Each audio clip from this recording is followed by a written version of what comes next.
आम बजट पर ऑपरेशन सिंदूर का भी असर दिखा। वित्त मंत्री निर्मला सीतारमण ने रक्षा बजट में पिछले 10 साल में सबसे ज्यादा वृद्धि की। आपको बताते हैं कि कैसे मोदी सरकार का फोकस रक्षा पर है। युद्ध काल के बजट में डिफेंस वाली ये तैयारी दुश्मनों पर बहुत भारी पड़ने वाली है। इसे आप आंकड़ों से समझिए। वित्त वर्ष 2025-26 में डिफेंस पर 6,81,000 करोड़ रुपए आवंटित किए गए थे। इस बार 7,85,000 करोड़ रुपए देने की घोषणा की गई है। मतलब ये कि ऑपरेशन सिंदूर के बाद डिफेंस बजट 15% बढ़ा है। रक्षा बजट 1 लाख करोड़ से ज्यादा बढ़ाया गया है। रक्षा खर्च में 21% वृद्धि की गई है। आधुनिकीकरण में 24% की वृद्धि की गई है। सरकार का डिफेंस वाला फोकस क्लियर है।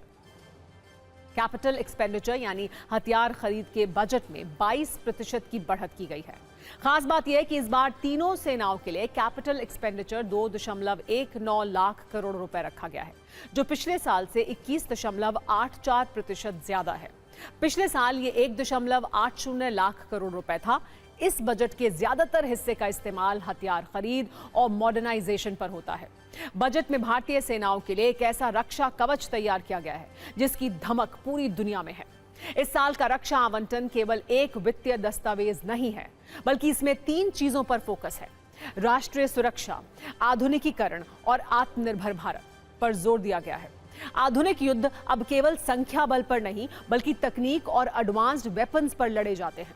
इसी को ध्यान में रखते हुए सरकार ने आधुनिकीकरण के लिए अच्छी खासी राशि अलग रखी है।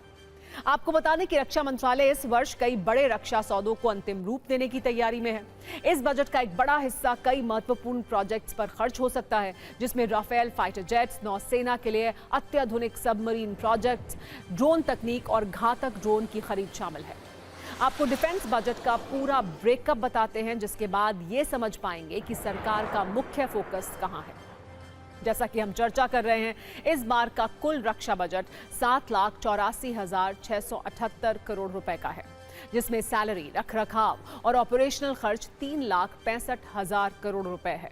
पेंशन पर 1.71 लाख करोड़ रुपए खर्च होंगे। सिविल डिफेंस, जिसमें रेस्क्यू ऑपरेशंस आते हैं, उस पर 28,555 करोड़ रुपए खर्च होंगे। पूंजीगत व्यय पर 2,19,000 करोड़ रुपए खर्च होंगे, जो काफी अहम है। इसे आप कैपिटल एक्सपेंडिचर भी कह सकते हैं। इसमें 1,80,000 करोड़ रुपए की वृद्धि भी की गई है। आपके मन में एक प्रश्न उठ सकता है कि आखिर कैपिटल एक्सपेंडिचर क्या होता है और ये क्यों अहम है। इसे आसान भाषा में आइए आपको समझाते हैं। पूंजीगत व्यय का मतलब एक हथियारों की खरीद से है, स्वदेशी हथियारों के उत्पादन से है। इसमें आवंटित पैसों का इस्तेमाल मिसाइलें, फाइटर जेट और ड्रोन बनाने में होगा। रिसर्च एंड डेवलपमेंट पर इसका खर्च किया जाएगा। आधुनिक तकनीक पर फोकस किया जाएगा।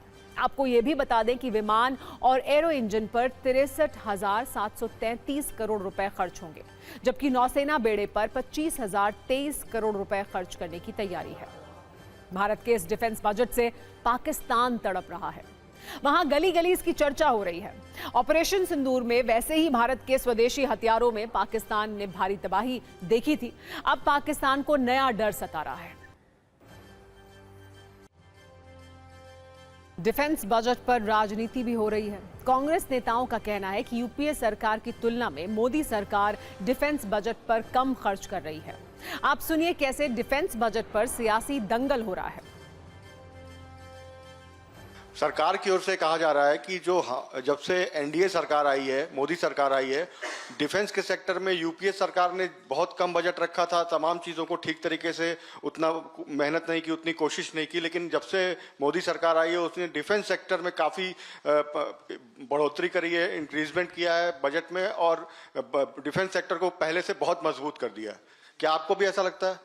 Defence expenditure as a total expenditure, as a proportion of total expenditure, was 16% in 2013-14. Now, in 25-26, it has come down to between 14 and 14.5%. As a percentage of GDP, we had touched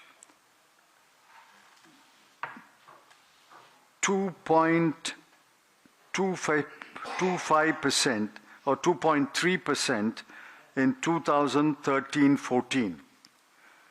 This year, it is just below 2%. So either as a proportion of GDP or as a proportion of total expenditure, it has come down between UPA. अब सवाल यह है कि सरकार इतना खर्च तो कर रही है, लेकिन सरकार के पास पैसा कहां से आता है? इस पर हमने बजट को पढ़कर एक कुंजी तैयार की है, जिससे आपको पैसा कहां से आता है और पैसा कहां जाता है, दोनों पता चल जाएगा। इस बजट में सरकार को 21% पैसा डायरेक्ट इनकम टैक्स से आ रहा है, 18% कॉर्पोरेशन टैक्स से मिल रहा है। सरकारी खजाने में 15% कमाई जीएसटी से हो रही है। नॉन टैक्स रेवेन्यू यानी टैक्स के अलावा सरकार को 10% कमाई अलग अलग सोर्सेज से हो रही है। एक्साइज ड्यूटी से 6% और 4% कमाई सीमा शुल्क से हो रही है। कर्ज से सरकार अपने खजाने में 24% पैसा जुटा रही है। 2% कमाई छोटे मोटे सोर्सेज से हो रही है। अगर बजट के पैसे को खर्च करने की बात करें तो सरकार अपनी टैक्स की आमदनी से 22% राज्यों को देगी। 20% पैसे से कर्ज का ब्याज चुकाया जाएगा। 17% खर्च केंद्रीय योजनाओं पर होगा। केंद्र प्रायोजित वो योजनाएं जिसमें राज्य भी भागीदार हैं, इस पर 8% खर्च होगा। रक्षा क्षेत्र में 11% खर्च होगा। वित्त आयोग को खर्च के लिए 7% फंड दिया जाएगा।